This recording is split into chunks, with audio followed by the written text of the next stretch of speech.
It was the final game in season 2010 for both Port Adelaide and Richmond, but all eyes were on retiring champion Ben Cousins. It's hard to put into words the impact the Brownlow medalist has had on the football community during his 14-year career. Banned in 2007 for putting the game into disrepute and then launching a successful comeback with the Tigers in 2009. Today, the 32-year-old was looking for that illustrious fairy tale finish to his career, just as Port Adelaide coach Matthew Primus was mounting a case for his time at the helm to continue. Cousins started the match on the bench, his teammates doing the honours with the first goal of the game. So straight in front, through the posts. With the Coleman medal already in the bag, Jack Riewoldt had no problems adding to his tally. Runs around, kicks another goal. And he's marched to glory. Well done, Jack Riewoldt. There was an almighty roar when Cousins finally took to the field, but the visitors weren't about to welcome the veteran, Tom Logan getting his side on the board. He doesn't kick a lot of goals, but he's got that. The Tigers had all the footy but were struggling with their accuracy. Ball's in front, chance for King. King snaps, just wide of the mark.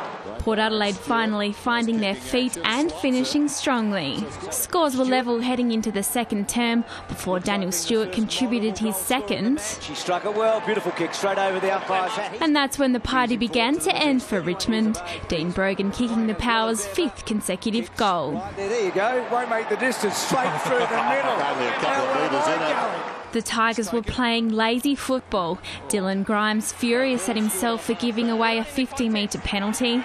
And not even Cousins could give them inspiration. Questions raised over his fitness. He's moving at about 35% at the moment. Playing against his former side, David Roden celebrated his 150th match by putting his side further in front. And with the Tigers desperate for a goal, Jake King gave his fans some hope. Gives it what for and puts it through. The future was looking promising for Matthew Primus, but painful for Damien Hardwick, as his side struggled to find any form. Their woes were made even worse when Robbie Gray produced some magic of his own. Oh, what a beauty. Deep in the right full forward pocket, snapped it back. Fantastic goal.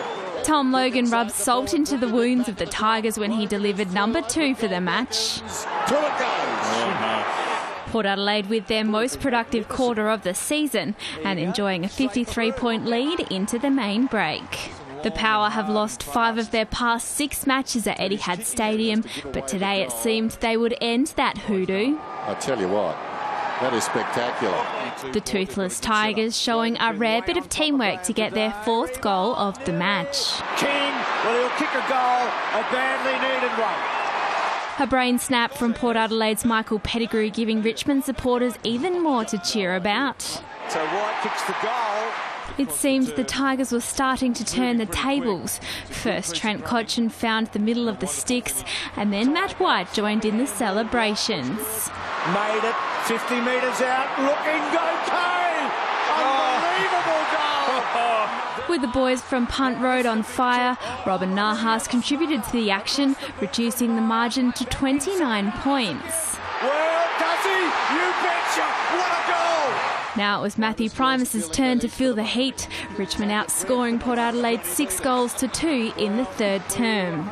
Preparing for the final quarter of his career, Cousins offered his teammates some advice in the break. The Power were desperate for the first goal in the final term, but Jay Schultz missed 2 set shots. It took the Coleman medalist to show them how it's done. Gets the goal. Cousins played a major role in the Tigers' comeback. Deledio, long ball, where's Riewoldt? There he is, not quite. Collins, here they come again! As Mitch Morton lined up for his 3rd, it seemed unbelievable that this was the same side that had been down by 7 goals at half-time. This is unbelievable. The game was Port Adelaide's to lose, and they weren't about to give up that easily. And each one of them in turn has passed the test with flying colours. When Daniel Stewart kicked his 4th, the match was all but over for Richmond. The Power denying the Prince a fairy tale, but to his fans, he was still the king. The non-judgmental way that the footy fraternity, in particular the Richmond faithful, have accepted me into the footy club and accepted me back it's made it very, very special. You know, I've healed a lot of good wounds and a lot of wounds, open wounds, and yeah, I just bloody wrapped to be a part of it, mate. Lisa Brougham, Big Pond Sport.